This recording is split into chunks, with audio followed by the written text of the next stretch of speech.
है hours education YouTube channel पे। तो जो एचएसएससी के द्वारा जो एग्जाम लिए गए हैं उनमें जो हिंदी के क्वेश्चन पूछे गए वो यहाँ पे हम डिस्कस करेंगे और पूरा डिटेल में यहाँ पे हम सारे के सारे क्वेश्चन करेंगे ताकि उनसे रिलेटेड जितने भी क्वेश्चन आपके बनते हैं वो साथ साथ में यहाँ पे कवर होते जाएं। पहला देखिए कि जो शब्द जो है आपका किसी जाति अथवा एक सी वस्तु का बोध करवाते हैं उन्हें आपकी कौन सी संज्ञा बोला जाता है। तो देखिए जाति के बारे में अगर बात हो तो आपका कौन सा जातिवाचक हो जाएगा, ऑप्शन नंबर सी यहाँ पे राइट आंसर है, जिसमें क्या एक जाति की बात हो। जैसे एग्जाम्पल के तौर पर हम बात करते हैं लड़का, तो लड़का क्या है आपका क्या मेल के अकॉर्डिंग आपका हो जाता है। इसके अलावा जो नदियां जो है नदी पर्वत ये सारे के सारे किसके जाति के बारे में बात हो रही है तो इनको आप ध्यान रख सकते हैं। इसके अलावा आपका जो दूसरा ऑप्शन जो यहाँ पे दिया गया पहला कौन सा है, यहाँ पे जो समुदायवाचक जो दिया गया है, तो समुदायवाचक जो है इसका आपका मतलब क्या होता है, तो आपका समूहवाचक भी हो सकता है। समूहवाचक समुदायवाचक एक ही बात है। तो इसमें आपके कौन कौन से आते हैं, जैसे किसी एक समूह का बोध करवाए, एक यहाँ पे नाम से पता चला एक समुदाय के बारे में बताए तो कौन सा, जैसे कि आपकी सेना है, सेना क्या है एक पूरा कंप्लीट समूह जो है उसके बारे में बताता है।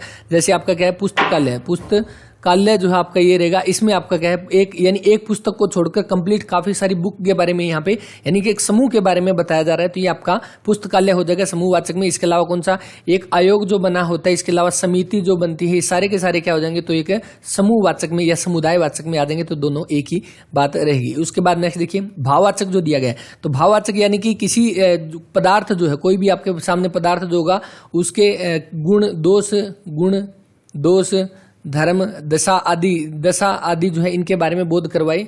कहाँ गया, तो ये था आपके सामने संज्ञा के बारे में जो क्वेश्चन पूछा गया और इसके तीनों यहाँ पे जो भेद दिए गए हैं, यानी हम कह सकते हैं संज्ञा के आपके कितने भेद है, तो संज्ञा के आपके वैसे तो 3 भेद होते हैं। कौन से, एक आपका जातिवाचक हो जाएगा, एक आपका व्यक्तिवाचक और एक आपका कौन सा भाववाचक जो है ये हो जाएगा। अब इसमें क्या है आपका जो जातिवाचक जो दिया गया इसी में आपका कौन सा द्रव्यवाचक होता है एक, और एक दूसरा कौन सा समुदायवाचक या समूहवाचक जो है ये इसी का पार्ट होता है, तो ये आप ध्यान रख लेना। इसके बाद नेक्स्ट देखिए आदान जो है इसका आपका विलोम शब्द क्या हो जाएगा, तो आदान का विलोम क्या हो जाएगा, तो आदान का प्रदान होता है, बिल्कुल ऑप्शन नंबर 20 का राइट आंसर बनेगा। उसके बाद अपना का पराया हो जाएगा, यहाँ पे दिया गया है। उसके बाद नेक्स्ट संज्ञा सर्वनाम के जिस रूप से उनका संबंध जो है वाक्य के दूसरे शब्दों के साथ जाना जाए तो वो हमारा क्या कहलाता है, तो ये क्या कहलाएगा आपका कारक कहलाएगा, जो कि ऑप्शन नंबर ए जो यहाँ पे वो राइट आंसर रहेगा। कारक से आपके एग्जाम में जो है काफी बार क्वेश्चन आए और हर बार क्या है आपके बस एक चीज ध्यान रखने, उससे आपके सारे के सारे यहाँ पे जो है क्वेश्चन क्लियर हो जाएंगे।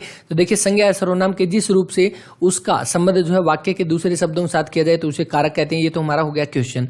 अब देखिए कारक के जो है यहाँ पे भेद पूछ ले कि कारक के आपके भेद कितने हैं, तो भेद कितने होते हैं, तो कारक के 8 भेद होते हैं और 8 भेद में मैं सारा का सारा जैसे कि है यहाँ पे करवाएंगे तो ज्यादा समझ में नहीं आएगा। तो इसका जो है एक स्क्रीनशॉट मैंने पहले भी शेयर किया था टेलीग्राम पे, दोबारा से फिर कर दूंगा, जिसमें क्या है आपको जाकर वहां पे ये सारी की सारी चीज पढ़नी है, कौन कौन से कारक चिन्ह जो है वो यूज किए जाते हैं। जैसे आपके कर्ता, एक तो आपका कौन सा कर्ता कारक होता है, कर्ता के साथ आपका ने लगता है। उसके बाद कर्म कारक होता है, कर्म के साथ आपका को लगता है। उसके बाद कर्ण कारक होता है, तो कर्ण के साथ आपका क्या लगता है, से या द्वारा जो है आपका कर्ण कारक के साथ लगता है। तो ये 8 कारक है जो आपको याद करने हैं। ये मैं सारे के सारे स्क्रीनशॉट टेलीग्राम पे शेयर कर दूंगा, तो आप इनको जाकर जरूर वहां से पढ़ ले। उसके बाद नेक्स्ट देखिए वर्णों या अक्षरों के सार्थक समूह को क्या कहा जाता है, तो क्या कहा जाएगा, इसको आपका शब्द कहा जाएगा। ऑप्शन नंबर ए जो इसका वो राइट आंसर रहेगा कि वर्णों के और अक्षरों के सार्थक समूह यानी एक सिस्टमेटिक वे से उनको सेट किया हुआ जो हमारे जो वर्ण और अक्षर हो जाएंगे तो वो हमारे कौन से शब्द बनेंगे। ऑप्शन नंबर ए जो इसका वो राइट आंसर बनेगा। इसके बाद नेक्स्ट देखिए नेक्स्ट दोबारा से आपका क्या किसका कारक का यहाँ पे जो क्वेश्चन पूछा गया है और इसमें देखिए आपको क्या दिया गया, से के द्वारा और के साथ जो है किस कारक की विभक्ति है, तो हमने अभी डिस्कस किया है क्योंकि आपका कारक का जो है काफी बार क्वेश्चन रिपीट में आया तो हर बार हम इनको डिस्कस करेंगे। तो कौन सा, देखिए कर्ता के साथ हमारा कौन सा लगता है, तो कर्ता ने लगता है, कर्म के साथ हमारा को लगता है और के कर्ण के साथ हमारा क्या से या के द्वारा या द्वारा जो हमारा कर्ण के साथ लगता है। अब अपादान जो दिया गया अपादान के साथ भी हमारा से लगता है, तो ये हमारा इसके बारे में हम डिस्कस करेंगे। देखिए तो यहाँ पे क्या दिया गया, से के द्वारा और के साथ हमारी कौन सी कर्ण की विभक्ति लगती है। ऑप्शन नंबर सी इसका जो है वो राइट आंसर रहेगा। अब अपादान के साथ आपका से क्यों लगता है, तो कि अपादान आपका किसके लिए यूज होता है, तो आपका अलग होने के लिए, यानी कोई चीज किसी से अलग हो तब उसमें हमारा कौन सा अपादान कारक हो जाएगा। अब अलग कैसे, यहाँ पे देखिए जैसे कि हमने एग्जांपल लिया, हम एक तो अपादान कारक का एग्जांपल लेंगे, दूसरा हम कर्ण कारक का जो है वो एग्जांपल लेंगे। तो कर्ण का हमने एग्जांपल लिया सबसे पहले कि बच्चे जो है बच्चे गेंद से खेल रहे हैं, बच्चे गेंद से खेल रहे हैं, तो हमारा कौन सा हो जाएगा, खेल रहे हैं। तो इसमें देखिए आपका क्या है, से खेल रहे हैं, तो गेंद से खेल रहे हैं, तो आपका कौन सा इसमें कर्ण कारक हो जाएगा। अब अलग होने की बात, क्योंकि इसमें अलग होने की तो बात है नहीं कहीं पे, तो अपादान में आपका क्या हो जाएगा, यानी कि किसी से अलग होने की बात। जैसे बच्चा जो है छत से गिर गया, बच्चा छत से गिर गया। तो ये दोनों में आपको डिफरेंस देखना है। बच्चा छत से गिर गया, अब देखिए इसमें क्या है, छत से गिर गया यानी अलग होने की यहाँ पे बात की जा रही है। जैसे राम घोड़े से गिर गया, यानी कि से जो है यानी अपादान हमारी अलग होने की जो बात हो जाए वो हमारा अपादान कारक हो जाएगा, और बाकी दूसरा जो है से या के द्वारा हमारा जो है करण हो जाएगा, जो कि हमारा ऑप्शन नंबर 3 इसका है वो राइट आंसर बनेगा। इसके बाद नेक्स्ट आपके सामने कि हिंदी में मूल धातु से जो है मूल धातु में प्रत्यय जोड़कर क्रियाएं बनाई जाती है, यानी मूल धातु आपके सामने होगी, उसमें कौन सा प्रत्यय जोड़ेंगे कि आपकी क्रियाएं जो है वो बन जाएगी। अब सबसे पहले देखिए, एक तो आपका कौन सा होता है, उपसर्ग होता है, एक तो आपका उपसर्ग होता है, दूसरा हमारा कौन सा होता है तो प्रत्यय होता है। अब उपसर्ग और प्रत्यय में क्या फर्क है, उपसर्ग तो शब्द के शुरू में लगते हैं, शुरू में आपके जो लगते हैं उपसर्ग, और लास्ट में अगर हम पूछे अंत में तो आपके प्रत्यय लगते हैं। अब यहाँ पे इसने प्रत्यय बोला है, यानी कि वो वर्ड जो हमारा वो वर्ड के लास्ट में लगेगा, क्रिया के अंत में लगेगा। तो कैसे लगेगा, देखिए जैसे हमने लिखा खेल, खेल आपकी जो क्रिया हो जाएगी, और इसके साथ प्लस में ना किया तो क्या हो जाएगा, खेल ना हो जाएगा। तो इस तरह हमारा कौन सा पढ़ के साथ ना लगाएंगे तो पढ़ना हो जाएगा, यानी कि आपका क्या हो जाएगा, खेल खेलना, पढ़ना, यानी कि ना जब हम लगाएंगे तो हमारी क्या क्रियाएं बन जाएगी। तो इस तरह से आपका कौन सा बनेगा, ऑप्शन नंबर 2 जो है वो इसका राइट आंसर बनेगा, यानी कि ना प्रत्यय जोड़कर जो है क्रियाएं बनाई जाती है मूल धातु में। जैसे खेल के साथ ना जोड़ा, पढ़ के साथ ना जोड़ा तो पढ़ना बन गया। इसके बाद नेक्स्ट, पढ़ना जो है आपका क्रियापद है और इसका भाववाचक संज्ञा क्या हो जाएगा, तो भाववाचक संज्ञा आपकी क्या हो जाएगी, तो जैसे जिसके उसके गुण दोष या भाव का पता चले कि पढ़ना, यानी क्या पढ़ाई हो जाएगा। ऑप्शन नंबर ए जो इसका वो राइट आंसर रहेगा, पढ़ना का भाववाचक कौन सा, पढ़ाई हो जाएगा। इसके बाद नेक्स्ट, शब्द के जो है जिस रूप से एक या अधिक होने का बोध हो उसे क्या कहते हैं, तो उसे क्या कहेंगे, हम वचन कहेंगे। वचन ये वो वाला नहीं है जो प्रोमिस आप करते हो, ये दूसरा वचन है जो कि हिंदी वाला कौन सा, तो आपके एक तो एक वचन होता है, एक वचन, एक हमारा कौन सा तो बहुवचन। एक वचन और बहुवचन जो है ये हमारे कौन से, तो ये बताते हैं कि जो शब्द जो है जिस रूप से एक या अधिक होने का पता लगे। एक वचन में जो हमारा सिंगुलर के जो हम इंग्लिश में कहते हैं सिंगुलर है, और जो बहुवचन कौन सा हमारा प्लूरल हो जाएगा, जो कि इंग्लिश में प्लूरल इसको बोलते हैं, तो ये बहुवचन हो जाएगा। तो किसका, तो वचन का प्रयोग करके हम यूज करते हैं, यानी हमें पता लगता है कि वो किस में है, तो एक वचन में है या बहुवचन में रहेगा। इसके अलावा काल हमें पता ही है, टाइम पीरियड के हिसाब से समय के बारे में जो बोध करवाया जाता है, क्रिया काम जो हम करते हैं वो हमारी क्रिया हो जाएगी। इसके बाद नेक्स्ट आपके सामने कि सहकाम जो है, सहकाम का इसका विलोम बताना है, इसका अपोजिट क्या हो जाएगा, तो सहकाम का आपका निष्काम हो जाएगा, जो कि ऑप्शन नंबर ए है इसका वो राइट आंसर बनेगा। इसके अलावा आपका निस्वार्थ आपका क्या हो जाएगा, इसका आपका अपोजिट स्वार्थ बन जाएगा। बाकी विकास का आप देख लेना यहाँ पे। उसके बाद नेक्स्ट देखिए, समान अर्थ वाले शब्दों को जो है क्या कहते हैं, यानी समान अर्थ यानी एक जैसे अर्थ वाला जो है हमारा शब्द क्या कहलाते हैं, पर्यायवाची शब्द कहते हैं। ऑप्शन नंबर सी इसका जो राइट आंसर ये हम कह सकते हैं समानार्थक। समानार्थक जो है आपके शब्द हो जाएंगे, हमारे पर्यायवाची हो जाएंगे, तो आपका ऑप्शन सी इसका जो है वो राइट आंसर बनेगा। इसके अलावा यहाँ पे देखिए तत्सम जो दिया गया, तो तत्सम एक आपका कौन सा हो जाएगा, तद्भव। तो दोनों के दोनों आप ध्यान रख लेना, तत्सम और तद्भव आपके कौन से होते हैं। तत्सम आपका कह देखिए संस्कृत भाषा का वर्ड हो जाएगा, तो आपका तत् प्लस सम से बना है, यानी कि समान है। किसके समान है, तो ये वो वर्ड है जो कि संस्कृत से हमने उठाए हैं, संस्कृत से, और उनको एज इट इज हम यूज करें संस्कृत से उठाए हुए शब्द। जैसे एग्जाम्पल के तौर पे हम लेते हैं, जैसे अग्नि जो है, अग्नि आपका संस्कृत भाषा का शब्द हो जाएगा। इसके अलावा चंद्र हो गया, अज्ञान हो गया, ये वो वर्ड है जो कि संस्कृत भाषा से उठाए गए हैं और एज इट इज हम इनको यूज करते हैं, तो ये हमारे तत्सम वर्ड जो है वो कहलाएंगे। और दूसरा यहाँ पे कौन सा, तो तद्भव दिया गया। तो जो तत्सम शब्द जो है वो क्या है, टाइम के साथ साथ धीरे धीरे जाते जाते क्या है, इनमें थोड़ा बदलाव हमने किया। जो संस्कृत के वर्ड है उनको हमने चेंज किया। जैसे मुख जो वर्ड है इसको हमने किस में, तो मुंह में इसमें चेंज कर लिया, मुख को मुंह में। और आपका इसके साथ कौन सा, ग्राम जो है उसको हमने गांव कर लिया। तो ये जो चेंज जो हो गया तत्सम शब्दों में, वो हमारे कौन से तद्भव शब्द हो जाएंगे। तो आई थिंक क्लियर होगा, तत्सम आपके एज इट इज जो संस्कृत वाले वर्ड है वो हमारे तत्सम हो जाएंगे, तद्भव जो में थोड़ा बहुत उनमें चेंज हो जाए। तो कौन सा यहाँ पे देखिए आपका जो क्वेश्चन दिया गया, समानार्थक शब्द वाले कौन से पर्यायवाची, ऑप्शन नंबर सी इसका जो है वो राइट आंसर। और यहाँ पे जो मैंने यहाँ पे डिटेल बताई है, इनसे भी जरूर पीछे के एग्जाम में क्वेश्चन आए हैं, आप जाकर एक बार उनको जरूर देख सकते हैं। इसके बाद नेक्स्ट, भवन शब्द जो है इसका आपका बहुवचन रूप क्या हो जाएगा, तो इसका बहुवचन रूप क्या होगा, भवन का आपका भवन ही बनेगा। जैसे कि हम बात करते हैं, सामने एक भवन है, सामने एक भवन है, सामने 10 भवन है, तो हमने एग्जाम्पल के तौर पर इसको यूज किया, तो हम क्या करेंगे, 10 की भी बात हो रही है तब भी हम भवन की जगह भवन यूज करेंगे, तो ऑप्शन नंबर ए है वो राइट आंसर हो जाएगा। इसके बाद नेक्स्ट, वर्णों के व्यवस्थित समूह को क्या कहते हैं, तो क्या कहते हैं वर्णों के व्यवस्थित समूह को, इसको हम वर्णमाला कहते हैं। ऑप्शन नंबर बी जो है वो इसका राइट आंसर। इसके बाद नेक्स्ट देखिए कि मैं पढ़ता हूं, यह वाक्य जो है कृतवाच्य में है और इसे भाववाच्य में बदलिए। भाववाच्य में क्या हो जाएगा, तो देखिए सबसे पहले तो वाच्य के आपके भेद कितने होते हैं, तो वाच्य के आपके 3 भेद जो है वो रहेंगे। कौन कौन से, तो एक आपका कृतवाच्य जो कि दिया गया है, कौन सा, ये कृतवाच्य जो है ये दिया गया, पहला ये हो जाएगा।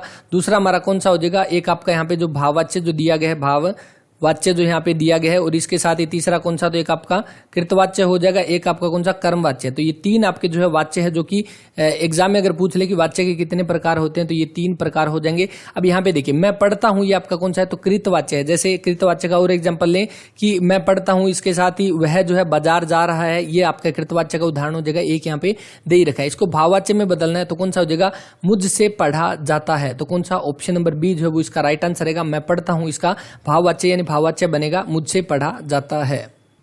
जैसे इसके अलावा एक और एग्जांपल लेते हैं कि अगर ये पूछ ले कि राम जो है वो तेज दौड़ता है, राम तेज दौड़ता है, तो इसका ये आपका कौन सा हो जाएगा, तो ये आपका कौन सा है, तो ये आपका कृतवाच्य रहेगा। कृतवाच्य का एग्जांपल है ये। तो इसको आपको किस में, तो भाववाच्य में इसको चेंज करना है। तो आपका क्या हो जाएगा, तो भाववाच्य में राम से तेज दौड़ा जाता है, राम से तेज जो है वो दौड़ा जाता है। तो ये आपका कौन सा हो जाएगा, दौड़ा जाता है। तो ये आपका एग्जाम्पल हो जाएगा कि इसका भाववाच्य में हमने इसको कन्वर्ट किया। तो इस तरह से आप इसको जो है कन्वर्ट कर सकते हैं। वाच्य के भेद कितने हैं, तो आपके कृतवाच्य है, कर्मवाच्य और भाववाच्य, तीन जो है इसके भेद हो जाएंगे। इसके बाद नेक्स्ट आपके सामने नेक्स्ट यहाँ पे है कि जिन सर्वनाम शब्दों का प्रयोग जो है प्रश्न पूछने के लिए किया जाता है उन्हें कौन सा कहते हैं। तो प्रश्न पूछने के लिए आपके कौन से यूज होंगे, जैसे हम यहाँ पे लिखते हैं कौन से, कौन हो जाएंगे, क्या हो जाएंगे, ये आपका कौन सा सर्वनाम है, तो आपका प्रश्नवाचक। क्वेश्चन के अकॉर्डिंग हम इसका राइट आंसर दे सकते हैं। प्रश्न पूछने के लिए प्रश्नवाचक सर्वनाम हो जाएगा, ऑप्शन नंबर ए इसका राइट आंसर है। अब आपको ये देखना है कि सर्वनाम जो है वो होता क्या है। सर्वनाम आपका क्या रहेगा, जो शब्द संज्ञा के स्थान पर आए या संज्ञा के बदले जो उनको लिखा जाए तो हमारे कौन से सर्वनाम हो जाएंगे। अब इसमें देखिए आपके सर्वनाम के अगर ये पूछ ले कि सर्वनाम के आपके कितने प्रकार होते हैं, कितने आपके भेद होते हैं, तो कितने हो जाएंगे। तो सर्वनाम के भेद आप ध्यान रख लेना, 6 भेद जो है वो सर्वनाम के होते हैं। कौन कौन से, तो एक आपका कौन सा हो जाएगा, इसमें एक तो पुरुषवाचक है, पुरुषवाचक, और इसके अलावा दूसरा कौन सा, निजवाचक, पुरुषवाचक, निजवाचक। इसके बाद में आपका कौन सा, तो निश्चयवाचक हो जाएगा, निश्चयवाचक। 3 तो ये हो गए, 3 और यहाँ पे लिख लेना। एक आपका अनिश्चयवाचक हो जाएगा। इसके अलावा संबंधवाचक और लास्ट वाला जो कि यहाँ पे क्वेश्चन में पूछा गया कौन सा, प्रश्नवाचक। तो ये आपके जो है कितने, 6 भेद होते हैं सर्वनाम के। बस ये ध्यान रख लेना, ज्यादा इनको डीपली पढ़ने की जरूरत तो है नहीं कि कितने 6 भेद होते हैं, ये इंपॉर्टेंट हो जाएगा। और यहाँ पे राइट आंसर बनेगा ऑप्शन नंबर ए यहाँ पे। और बाकी आप जो है इनकी डिटेल भी पढ़ सकते हैं। जैसे यहाँ पे क्वेश्चन में पूछा गया है कि जिन सर्वनाम शब्दों का प्रयोग जो है प्रश्न पूछने के लिए किया जाता है, वैसे ही अगर इनका भी पूछ ले तो आपको यहाँ से जो है राइट आंसर आपका होना चाहिए। इसके बाद नेक्स्ट कि रचना की दृष्टि जो है वाक्य के कितने प्रकार होते हैं। तो रचना की दृष्टि से वाक्य के कितने, तो 3 प्रकार होते हैं। ऑप्शन नंबर सी इसका वो राइट आंसर हो जाएगा।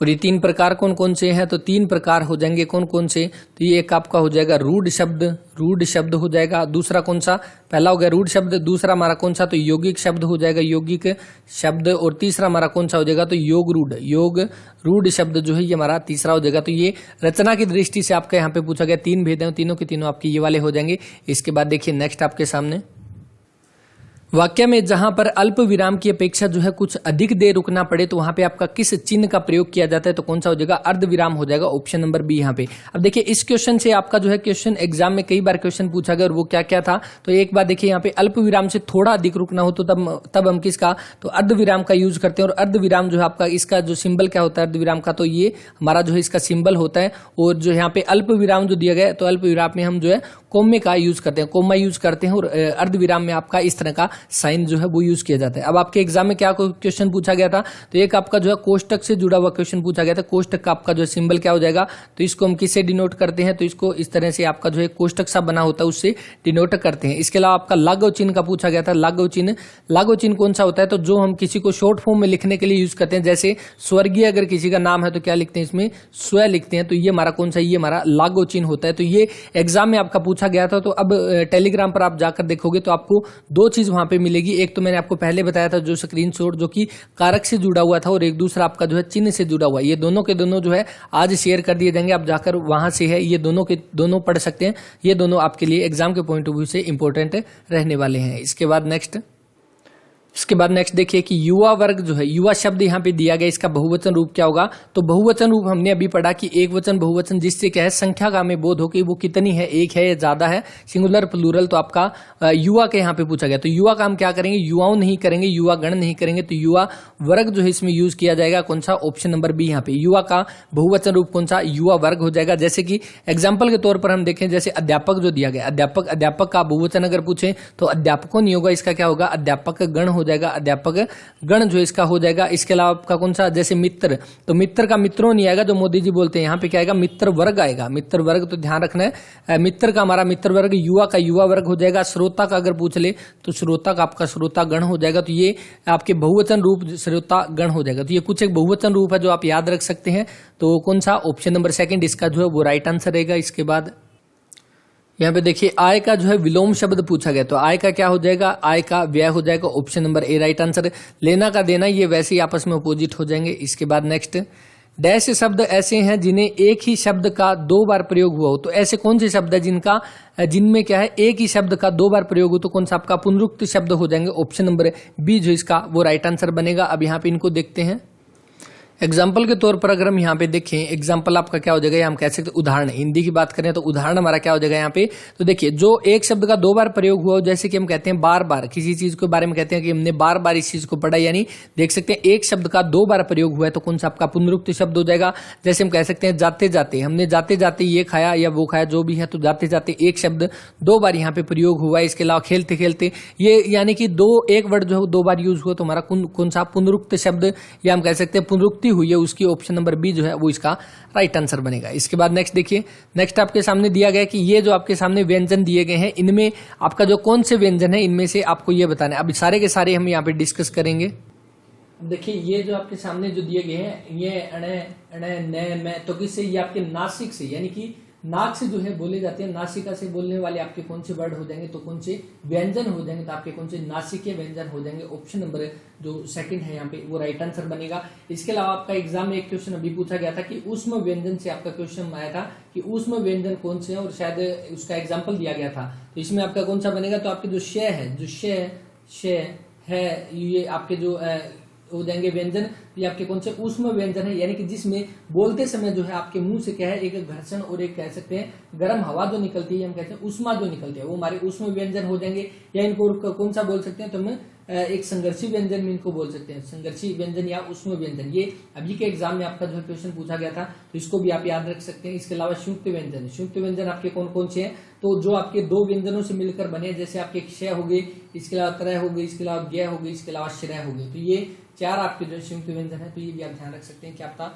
यहाँ से आपका क्वेश्चन बन जाए, तो कौन सा ऑप्शन नंबर सेकंड यहाँ पे जो वो राइट आंसर बनेगा। नासिकीय व्यंजन है ये जो दिए गए हैं। नेक्स्ट देखिए यहाँ पे कि आंखों का तारा जो है, इस मुहावरे का क्या अर्थ बनेगा, तो आंखों का तारा क्या हो जाएगा, बहुत प्यारा, ऑप्शन नंबर बी जो इसका वो राइट आंसर बनेगा। इसके बाद नेक्स्ट, वाक्य के सभी अंगों को जो है अलग अलग करके दिखाना, करके लिखना जो आपका क्या कहलाता है, तो ये आपका वाक्य विश्लेषण हो जाएगा। ऑप्शन नंबर बी जो इसका वो राइट आंसर रहेगा कि वाक्य के सभी अंगों को जो है अलग अलग करके लिखना आपका वाक्य विश्लेषण, option number B right answer बनेगा। इसके बाद नेक्स्ट देखिए यहाँ पे कि छात्र प्रतिदिन पढ़ते हैं, यह वाक्य जो क्रिया विशेषण के किस भेद का उदाहरण है। तो सबसे पहले देखिए क्रिया विशेषण जो दिया गया है, क्रिया विशेषण क्या होता है कि जो आपका जो है क्रिया की जो विशेषता बताए वो हमारा क्रिया विशेषण हो जाएगा। विशेषता हमारी कैसे बताएगा, तो देखिए जैसे हमने लिखा कि यहाँ पे जो क्वेश्चन ही देखिए, छात्र प्रतिदिन पढ़ते हैं, तो पढ़ना है वो उसका क्या कि वो प्रतिदिन पढ़ता है, तो हमारा क्या हो जाएगा, ये हमारा क्रिया विशेषण हो जाएगा। इसके अलावा जैसे हाथी जो है वो धीरे धीरे चलता है, हाथी धीरे धीरे चलता है, तो धीरे धीरे का मतलब क्या है कि चलना किस तरह से चलता है, तो धीरे धीरे, यानी कि क्रिया की जो है विशेषता बताते हैं, तो हमारे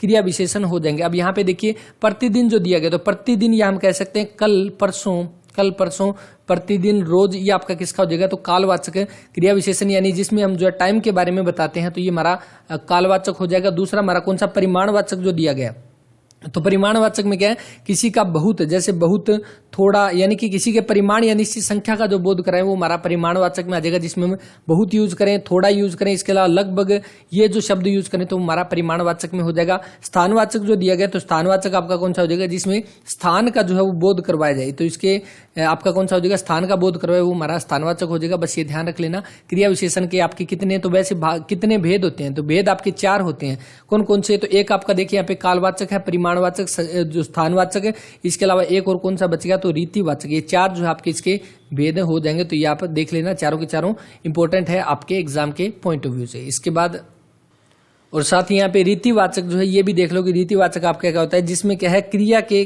तरीका जो है, क्रिया की रीति हम कह सकते हैं, क्रिया किस तरह से की जाती है, तो हमारा कौन सा हो जाएगा रीतिवाचक। जैसे कि हमने एग्जाम्पल अभी देखा था कि हाथी धीरे धीरे चलता है, यानी धीरे धीरे आपका क्या हो जाएगा, तो ये रीतिवाचक का उदाहरण हो जाएगा, यानी कि किस रीति से जो है आपकी क्रिया की जा रही है। इसके बाद नेक्स्ट हरा विशेषण शब्द है और इसका आपका जो है भाववाचक संज्ञा रूप क्या हो जाएगा।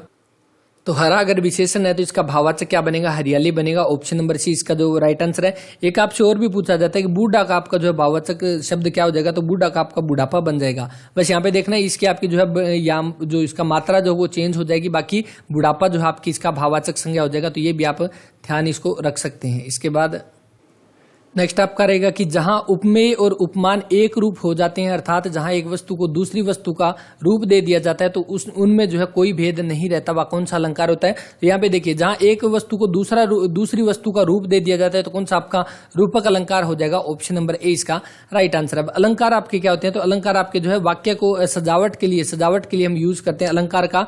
जैसे जो है महिलाएं आभूषण यूज करती हैं, वैसे ही आपका वाक्य में या पंक्ति में हम कह सकते हैं या काव्य रचना में आपका अलंकार का यूज किया जाता है। अलंकार को हम आभूषण के रूप में भी बोल सकते हैं, आभूषण। और इसके साथ ही आपका यहाँ पे जो उपमा अलंकार जो दिया गया, उपमा और एक कौन सा आपका उत्प्रेक्षा। तो उत्प्रेक्षा अलंकार आपका क्या हो जाएगा, जहां क्या है आपकी उपमेय में उपमान की संभावना की जाए। जैसे एग्जाम्पल के तौर पे जहां पे आपके शब्द में जैसे जनु, मनु, मानो, जानो ये जो वर्ड आ जाए, मानो, जानो ये जो शब्द आ जाए, तब आपका कौन सा, तो उत्प्रेक्षा अलंकार हो जाएगा। जैसे एग्जाम्पल के तौर पे उसका मुख मानो चंद्रमा है, उसका मुख मानो चंद्रमा है, मानो, तो यहाँ पे मानो आ गया, तो ये हमारा कौन सा, तो उत्प्रेक्षा अलंकार यहाँ पे इसमें हो जाएगा। इसके अलावा आपका कौन सा बचा यहाँ पे, जो उपमा जो दिया गया है यहाँ पे, तो उपमा आपका कौन सा हो जाएगा, तो उपमा में आपका क्या हो जाएगा कि आपकी किसी दूसरी वस्तु के साथ तुलना की जाए या समानता की जाए, तो वो हमारा कौन सा, तो हमारा कौन सा उपमा हो जाएगा, यानी किसी के साथ उपमा करना उसका, तो आपका ये हो जाएगा उपमा अलंकार। Option number B. बाकी यहाँ पे जो क्वेश्चन पूछा गया कि दूसरी वस्तु का रूप जो है वो दे दिया जाता है, तो कौन सा रूपक अलंकार हो जाएगा। Option number A. और बाकी जो एक हिंदी की क्लास पहले अपलोड हो चुकी है, जाकर आप जरूर देखें, उसमें हमने साहित्य से जुड़े जो क्वेश्चन आए थे जुलाई मंथ में पूछे गए थे, वो हमने कंप्लीट डिटेल में एनालिसिस किए हैं, जैसे हम अभी कर रहे हैं वैसे कंप्लीट। तो आपके वहां से आपके काफी सारे डाउट जो हुए यहाँ से क्लियर हो जाएंगे। और हिंदी में जो है लगभग आपके क्वेश्चन उम्मीद है कि प्रीवियस ईयर पूछे जाते हैं, तो हो सकता है आपके यहाँ से क्वेश्चन जो है वो पूछे जाएं। तो आपको ध्यान रख लेना। बाकी अलंकार और समास की हम छोटी सी एक क्लास अलग से कर लेंगे, ताकि उसमें जो आपके डाउट भी क्लियर हो जाए। उसके बाद इसके बाद नेक्स्ट की टिकट जो दिया गया है ये किस भाषा का शब्द है, तो किसका रहेगा आपका, अंग्रेजी भाषा का। ऑप्शन नंबर बी जो है वो इसका राइट आंसर रहेगा। इसके बाद जो यहाँ पे रहेगा कि जो शब्द संज्ञा या सर्वनाम के गुण दोष आदि का बोध करवाए, तो देखिए गुण और दोष आदि का बोध करवाए तो कौन सा आपका गुणवाचक हो जाएगा। ऑप्शन नंबर बी इसका जो है वो राइट आंसर रहेगा, ये ध्यान रख लेना। बाकी संख्या के बारे में अगर बोध करवाए तो हमारा संख्यावाचक हो जाएगा। इसके बाद 90 जो दिया गया, 90 हमारा कौन सा कि हिंदी और संस्कृत भाषा की लिपि कौन सी है, तो हमने पहले शुरू में डिस्कस कर लिया था ये कि कौन सी लिपि हो जाएगी, तो देवनागरी लिपि हो जाएगी। ऑप्शन नंबर ए जो है वो इसका राइट आंसर रहेगा। और यहाँ पे जो दिया गया कौन सा गुरुमुखी, ये किसकी, तो पंजाबी की हो जाएगी, ये भी आप ध्यान रख लेना। अब यहाँ पे हम आज की क्लास में इतने क्वेश्चन करते हैं, आप एक तो ये वाली क्लास कंप्लीट करो और कोशिश करते हैं इसके बाद एक क्लास और होगी, उसमें जो है कंप्लीट आपके जितने भी क्वेश्चन पूछे गए हिंदी के वो सारे हम कवर कर लें, और अगर साहित्य के भी पूछे गए वो भी हम कवर करेंगे। तो इसके साथ ही पीछे की एक क्लास जो रहेगी वो जाकर आप जरूर देखें, लिंक डिस्क्रिप्शन में मिलेगा, या आप जाकर जो है सर्च भी कर सकते हैं। बाकी हिंदी की अलग से जो है एक प्ले लिस्ट बना दी जाएगी, तो उसमें जाकर भी आप हिंदी के सारे क्वेश्चन वो देख सकते हैं। ये क्लास इसीलिए है क्योंकि काफी सारे कमेंट जो आए थे कि हाँ हिंदी के जितने भी क्वेश्चन है उनको थोड़ा डिटेल में हम एनालिसिस कर लें, क्योंकि एचएसएससी जो है लगभग क्या पूछती है, आपके प्रीवियस ईयर क्वेश्चन जो है वो कवर करती है। तो इसीलिए हिंदी के जो कुछ एक इंपॉर्टेंट क्वेश्चन हम यहाँ पे डिटेल में एनालिसिस करते हैं, ताकि अगर एक के साथ साथ अगर दूसरा भी क्वेश्चन यहाँ पे बने तो वो भी हमारा यहाँ से कवर हो जाए। तो इस क्लास में इतना ही, मिलते हैं नेक्स्ट क्लास में, तब तक के लिए अपना ख्याल रखें, पढ़ते रहें। जय हिंद, जय भारत। और क्लास के बारे में अपना रिव्यू जरूर दें। धन्यवाद।